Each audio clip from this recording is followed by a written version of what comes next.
And we're back for our daily MLB Best Bets here on Thursday, May 15th. Only 6 games today in Major League Baseball. And let's get it out the way. The one game we do not have a best bet on is Blue Jays versus Rays. Just nothing I like in that game. I know it's a standalone game at about noon today on the West Coast, but there's just nothing I like in that game, so we're going to skip it. But the other 5 games we have best bets for, so we're going to get into all of that in just a few moments here, folks. But before we get into the best bets themselves, make sure to hit that subscribe button down below for some more MLB best bets here on the channel. Later today, we're going to have our NBA playoff predictions. Only one game today, but a big Game 6 in the Ball Arena from Denver, Colorado, as the Oklahoma City Thunder take on the Denver Nuggets. The winner of this series goes on to take on the Minnesota Timberwolves. So a huge Game 6. The Thunder can advance to the Western Conference Finals. And on Greedo Plays MMA, make sure to go subscribe to that channel and check out our UFC Fight Night Burns versus Morales full card predictions, again linked in the description down below. Go make sure to check out that video if you have not yet, and go subscribe. Okay, on to the first of our 5 best bets for today. First game of the day are the Washington Nationals. Guys, the Nationals remembered how to win a baseball game. You know, you may beat the Nationals 7 times in a row. Nobody's beating the Nationals 8 times in a row. The Nationals don't lose that many times, all right? Not the 2025 Washington Nationals. Very surprised at the outcome yesterday. Do we think anything changes from here? Let's be honest, probably not. But hey, we're only 8 games under 500. Only 8 games. And I got to give all the credit in the world to CJ Abrams, James Wood, and Dylan Cruz. I sound like a broken record at this point highlighting these guys, but and Kyle Finnegan, I'll give him credit too, but like it's the young core every single game. And I understand what Cruz, average is still down. But you look at CJ Abrams, who's batting .315, quietly becoming one of the best shortstops and best middle infielders in all of the game. James Wood with a huge go-ahead double. I mean, that 8th inning where the Nationals win the game doesn't happen if it's not for Abrams and Wood. Abrams gets on, he walks, and then all of a sudden, Abrams finds his way to third on a missed throw on a pickoff move. Ahmed Rosario knocks him in, and then James Wood knocks in Nasim Nunez, who ends up running for Rosario with a double down the line in right field. And Dylan Cruz, with some huge hits in that game as well, kept us in the game late with an RBI. 2 hits in the game for Cruz as well, and Kyle Finnegan does his thing, his 13th save of the season. Nats win 5-4. They look for the split today here against the Atlanta Braves. I'm just going to be honest, though, I don't feel good about the split today.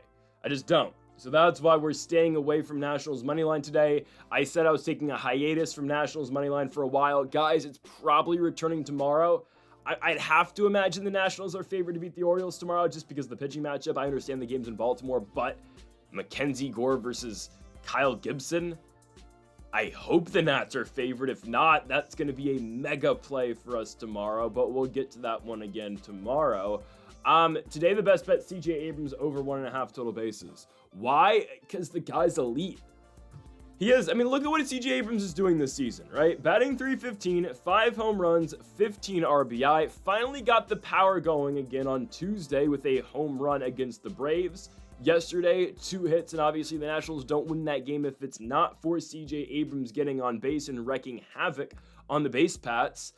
We got to give all the credit in the world to Abrams, man. Again, I've said it before. He needs to be extended. Wood needs to be extended. And I don't care. Cruz needs to be extended as well. The DC3 need to stick together. It's a matter of time before Cruz is batting second, by the way. It's coming, I think. Just give him like a couple more months. But I like the matchup for Abrams. I get it. The Braves are sending a really good pitcher on the mound, sending a really good pitcher to the mound tonight in AJ Smith-Shawver. Shawver with a 2.76 ERA, and that's why I think it's going to be a struggle today for the Nationals. Just in all, for one, they're facing a really good pitcher, 22 years of age, obviously from Fort Worth, Texas, and Shawver, and we're pitching Trevor Williams in his 86-mile-an-hour fastball today. It's just, I don't understand. You know, Sikora couldn't get here any sooner. I'm serious. He's making rehab starts right now in Fredericksburg, Virginia for our single-A affiliate. We need Buddy up soon. He'll be back, I assume, in Rochester shortly. But I can't watch Trevor Williams anymore pitch. I considered going Trevor Williams under on strikeouts today, but he oddly enough does get Ks sometimes. So I'm staying away. The Nats are so unwatchable and Trevor Williams is pitching. I'm just going to be honest. Like, don't get me wrong. I'm going to get up and guys, here, I'm recording this video at 2:30 in the morning. I'm going to be up and I'm not going to go to bed until like 4:30. I will get 5 hours of sleep to go watch the Washington Nationals tomorrow morning. Yeah, I will do it because that's just what I do. But I'm not excited to watch Trevor Williams pitch. It's just, it is what it is. He doesn't throw the ball hard. It's really easy to mash him, and I don't know why he's still making starts for this baseball team. I know Brad Lord hasn't been the best, but I'd rather watch Brad Lord pitch than Trevor Williams every day of the week. The problem is Williams is still under contract for next season as well. But the best bet for this game, again, is CJ Abrams over on total bases. 1.5, I like it a lot. CJ is a star. Yesterday against the Braves, 2 hits, right? Day before that, he had the home run to lead off the game. I feel like one way or another, Abrams is going to find a way to get multiple bases. We hit on our Nationals best bet yesterday with James Wood on the same exact line over 1.5 total bases. So sign me up for CJ Abrams to go over the 1.5 total base mark, plus 100. Abrams hits on our first play of the day here at Truist Park in Atlanta, Georgia. We move on to our second best bet of the video, and we move to our first money line of the day. It's time for the Baltimore Orioles to finally get one, okay? And for as much crap as I talk about the Nationals and for how disappointed I am with the Nats, at least we're not 11 games under 500 like the Orioles. We are getting there in all fairness, but man, Baltimore, ooh, this is brutal right now, right? They do go into Anaheim and win that series against the Angels. We did fade Baltimore a little bit in that series and unfortunately did not go our way on Friday night when I was over there in Anaheim watching the game. Regardless though, right? Back-to-back losses against the Twins to kick off this series. They played a doubleheader yesterday. We're winning in both of those games. We had Twins money line in the first game. They ended up, obviously, Vasquez had the big home run. I know it was like the 4th or the 5th, but still, the Twins ended up winning the baseball game. And then the second game, right, Baltimore's up. Cedric Mullins is a grand slam, yet they still choke it. Minnesota ends up winning the game 8-6. I don't think this can continue for much longer. Now, okay, I don't know what the long-term outlook is on Baltimore. And actually, I can kind of say what I think it is. It's not that bright, let's just be honest. I mean, what is this team? They're old. They didn't do anything. Their pitching staff is old. They still got Adley, Gunnar, and whatnot. But these guys, the bats haven't been all there this year, right? So I don't know what the long-term outlook is for them, for the foreseeable future. However, today, I think the Twins win streak, which is 10 games, does end, okay? Pitching matchup favors Baltimore a lot today. And at some point, you got to think Baltimore's due to win one, and Minnesota's due to lose one as well. Guys, going into this 3-game set in Baltimore, the Minnesota Twins were a 6-14 team on the road. They won 2 yesterday, obviously, and now here they are. Baltimore, though, again, I feel like they got to get one now. And they get arguably their best pitcher on the mound tonight, in Tomoyoku Sugano. Sugano, I got to watch him pitch in Anaheim against the Angels. He goes 7 1/3 innings, 3 hits, 1 run. Sugano is great, right? Not going to be the biggest strikeout guy. He's going to pitch to contact. And he forces soft contact, though, right? It's hard to put the ball in play against Sugano, at least put the ball in play hardly against Sugano, who's 35 years old. He's a veteran, obviously, from Japan. He's been great. 4-2 record this season for him, 2.72 ERA. Sure, only 26 strikeouts over, 7 starts? It doesn't matter, and he goes deep into games, don't get me wrong. Whip is 1. That's pretty solid for him, right? And I look at who's starting for the Minnesota Twins. I understand Chris Paddock's been a lot better recently, right? Paddock's been much improved. I don't think they're not still calling him the Sheriff, are they? I remember when he was in San Diego, they'd call him that. Anyways, his last start was great. I'm not going to deny that against the San Francisco Giants, a team that will struggle sometimes hitting the ball. They sold our money line play yesterday against the D-backs, but regardless, Chris Paddock, 7 1/3 innings, 3 hits, 1 run. Only a solo home run against San Francisco in his last one. So a really good start for Paddock. Prior to that, though, against the Red Sox, 5 hits, 3 runs in 5 innings. I mean, there are games where Paddock's going to get blown up. I'll be honest, he's been a lot better recently. The start of the year for Paddock was not good at all. I mean, his first start of the season, he got absolutely obliterated by the Chicago White Sox. He goes 3 1/3 in his first start on March 31st, 3 1/3 innings, 6 hits, 9 runs. He's been much improved since. Actually, he had a bad second start against the Houston Astros as well. But after, the Twins started the season losing their first 6 games with Chris Paddock on the bump. They have won in back-to-back spots against Boston and against San Francisco. Now, again, the Giants win in Paddock's last outing is the only one that he's on record for, obviously, but Paddock has been better.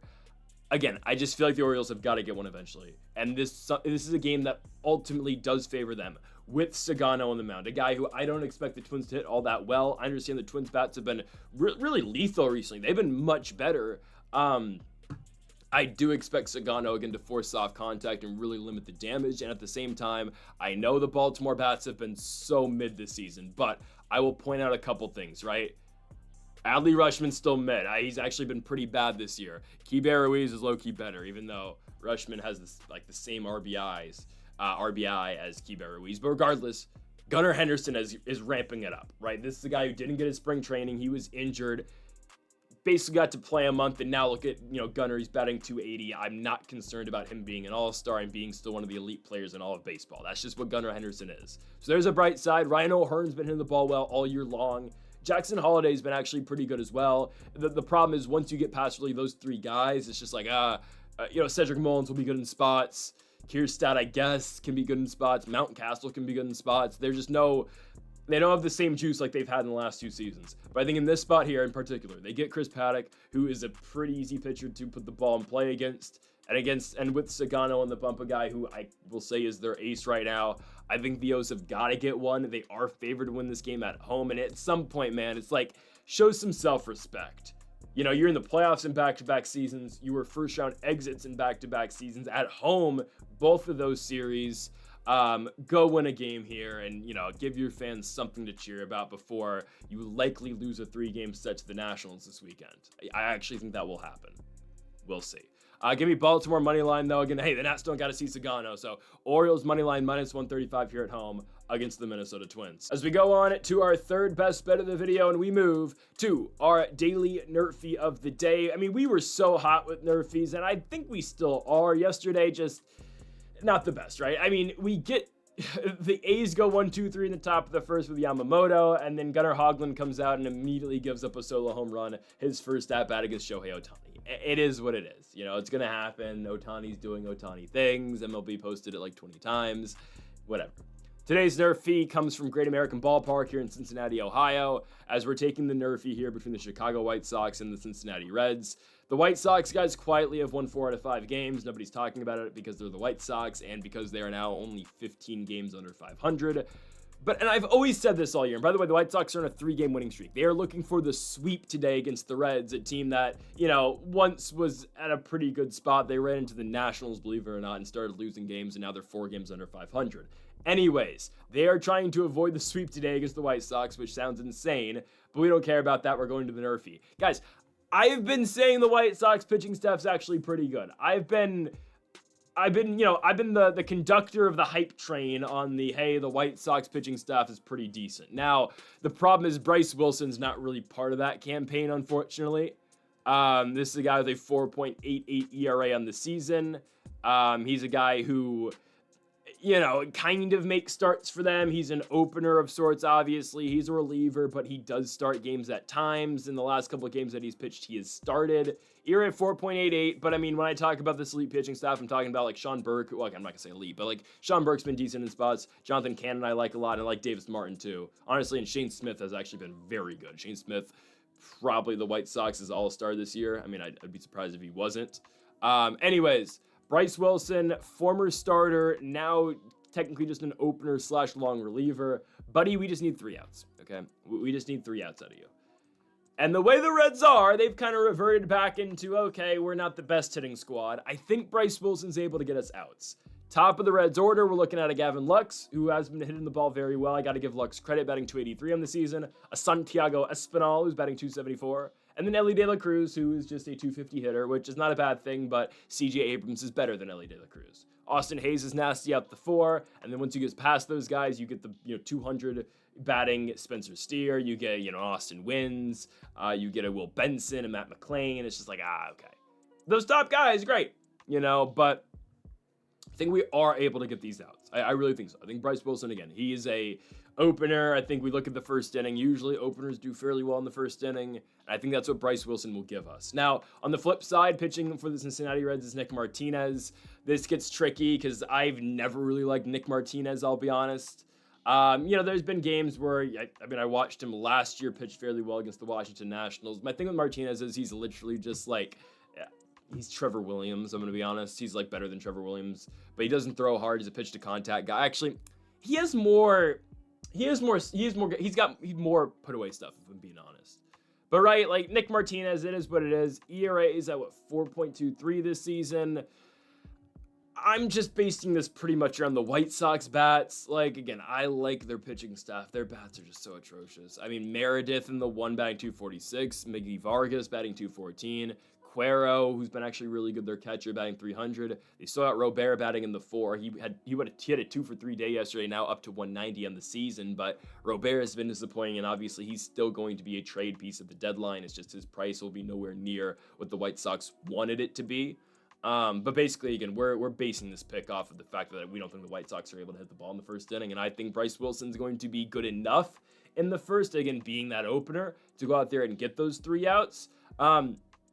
I understand it is somewhat of a tough matchup, right, with Ellie, with Espinal, with Lux, but I think Bryce Wilson's able to get it done, and we're going Nerfy here, early morning spot between the Cincinnati Reds and the Chicago White Sox. Again, we are basing this pick around the fact that we don't think either of these lineups are all that great, so give me the Nerfy here, Martinez and Wilson here in Cincinnati, Ohio. Let's go on to our 4th best bet of the video. All right, skipping Blue Jays versus Rays and moving on to our second money line of the day. It's the Battle of Texas. The Texas Rangers take on the Houston Astros. Real quickly, how about Spider-Man, man? Patrick Corbin yesterday, 9 strikeouts. Where was that in DC, buddy? Anyways, the Rangers are 2 games over 500. This team was pretty abysmal to start the season. They've kind of figured it out. The bats, I'm not going to say they're all the way back because they're not, but they're getting more production around the lineup. Like, okay, Adolis Garcia, you're going to look at the average and say, oh, Garcia's batting 230. Well, that is much improved to the, 180 he was at the start of the season. Jock Peterson's still not very good. They still bat him in the 3 spot. Yesterday did have a hit, got the average up to 131. Josh Bell / Lamont Wade type numbers. But hey, Josh Bell had a hit yesterday, I think, right? Yeah. Josh Bell had a single that he got thrown out at second, and Lamont Wade had a huge RBI walk in San Francisco. So maybe Jock Peterson contributes like these other lowly lefty bats. I know Bell's a switch hitter, but regardless, right? Jock's still in the 3. It is what it is. Semien struggling, but everyone else, honestly, hasn't been that bad, right? Josh Smith has been great in the leadoff spot, batting 315. This team is still obviously without their all-star shortstop, Corey Seager. Wyatt Langford's been good, batting 260. Josh Young batting 290. Higashioka does contribute at the bottom of the lineup as well. This is a team that obviously just swept the Colorado Rockies, who are now 7-36. Texas, prior to that Rockies series, 1-2 of 3 against those Detroit Tigers, who continue to win games at home. Another walk-off victory, by the way, yesterday for the Tigers at Comerica. But again, the Rangers with an expected sweep at home against those lowly Colorado Rockies. But I like what I'm seeing, man. And I get it, yesterday was off of Antonio Senzatella and whatnot. It is what it is. I mean, their pitching's been much better. Again, Corbin goes 6 innings yesterday of 3-run baseball, which is solid for Texas and for what Corbin is. And this Rangers lineup is continuing to produce. Pitching matchup tonight, Jacob deGrom versus Hunter Brown. It is an elite pitching matchup here. You know what deGrom brings, right? All-time great pitcher, now 36 years of age, but deGrom's been doing his thing this season, 2.72 ERA. His last start was pretty good, man, against the Detroit Tigers. Gives up 2 runs, but that's expected. 10 strikeouts for deGrom. Yeah, when the guy wants to be, he's very solid still.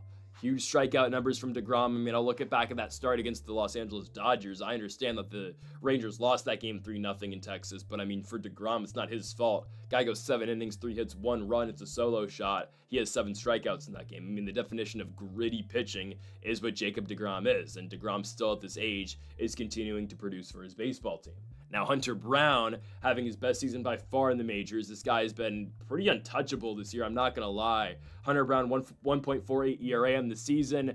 This is a guy who I think, okay, the problem with Hunter Brown is going to be the walks. It's always been the problem with Hunter Brown, and it especially is this season, because he's been, let's just say, he's been elite everywhere else this year. Guys, Hunter Brown in his last 4 starts has had 9 strikeouts in every single start. So his last 4 starts, 36 combined strikeouts. The guy's been incredible. His last start against the Cincinnati Reds, 5 2/3 innings at home, 2 hits, 0 runs. The problem against the walks.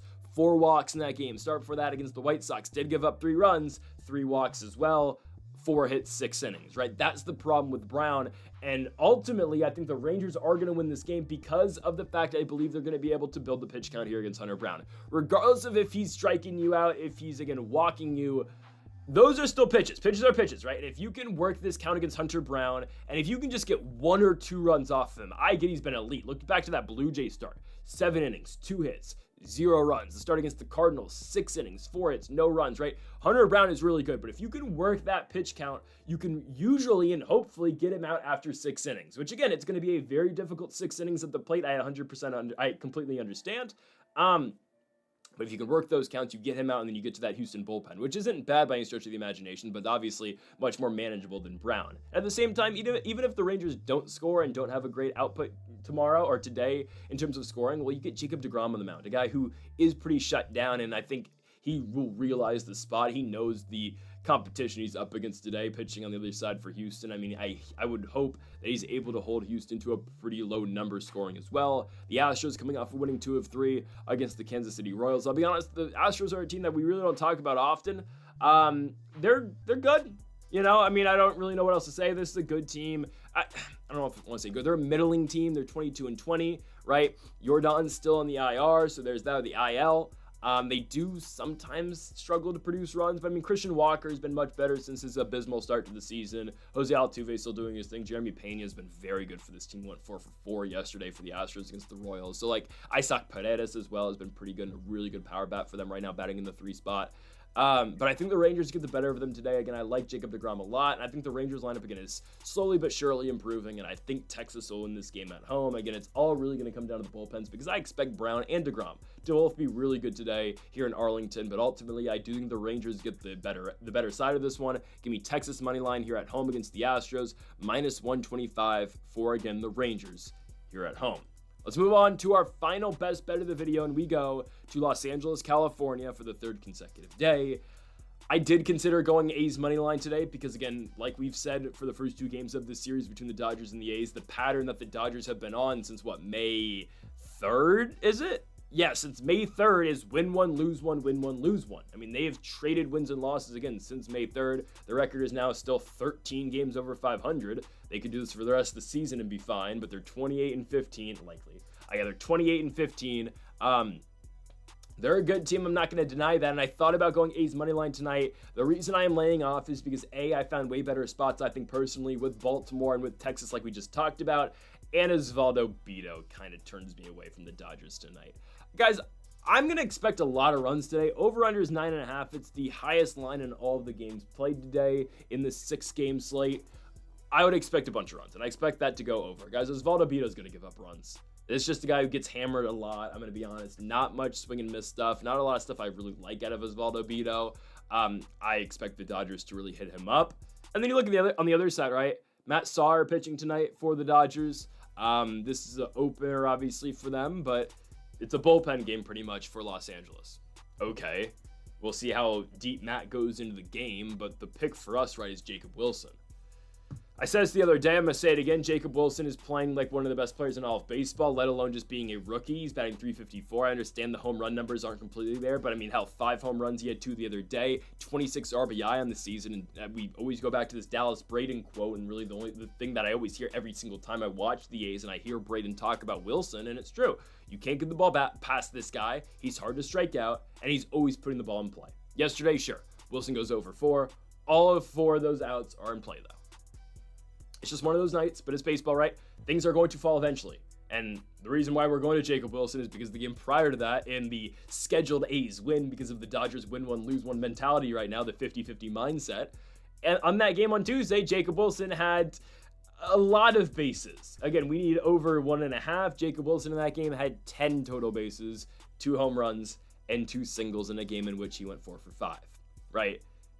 And that was Landon Knack on the mound. Yesterday, again, it was a easy stay away spot for the Athletics because Yoshinobu Yamamoto was pitching, and Yamamoto gave up 3 runs. But again, that's a guy who's deep into the Cy Young conversation right now, obviously. Easy stay away spot. Today, though, all right, it's a bullpen game for Los Angeles. A game we are really not concerned about, really. I think, again, there's potential for the A's to win, but why put yourself in harm's way by picking Osvaldo Bido if the much more favorable play is going to be Jacob Wilson? And again, there's a lot of things going our way in this. I'd expect it probably at least 5 at-bats for Wilson in this one, probably 5, just because I expect a lot of runs scored. I expect this entire Sacramento lineup to continue to produce all game long.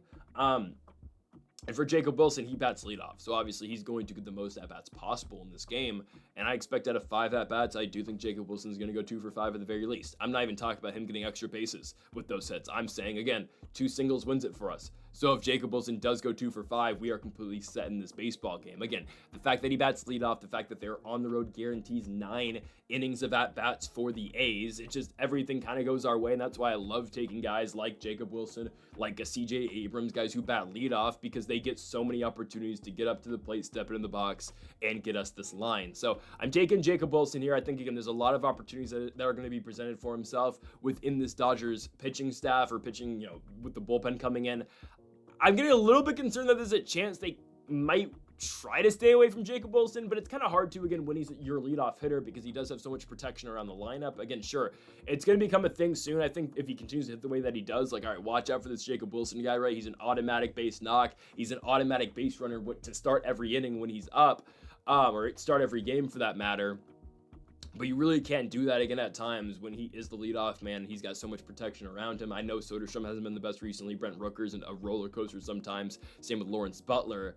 But, I mean, you don't want to walk Jacob Wilson to get to those guys, right? So, again, because Wilson, who I like, by the way, likely not going to take you yard. He does have some pop, but a lot of his home runs this season are wall scrapers in Sacramento and the 2 wall scrapers we got in Los Angeles. Really like the guy, but he's not known for his power, right? So you can kind of just say, all right, we'll give up the single. It's either that or we walk him. But I think in this spot, Jacob Wilson will go out there, pick up some base knocks, and get us on the line here over 1.5 total bases for the A's shortstop. Line is plus 110. Absolutely sign me up for this at plus money. So, folks, thank you all for watching our MLB Best Bets here for May 15th. If you have not yet, though, make sure to hit that subscribe button down below for more. Make sure to leave a like. If you did enjoy the video, make sure to comment if you do disagree with any of the picks, and we'll be back later today for our NBA predictions and best bets as well. Folks, thank you all for watching, and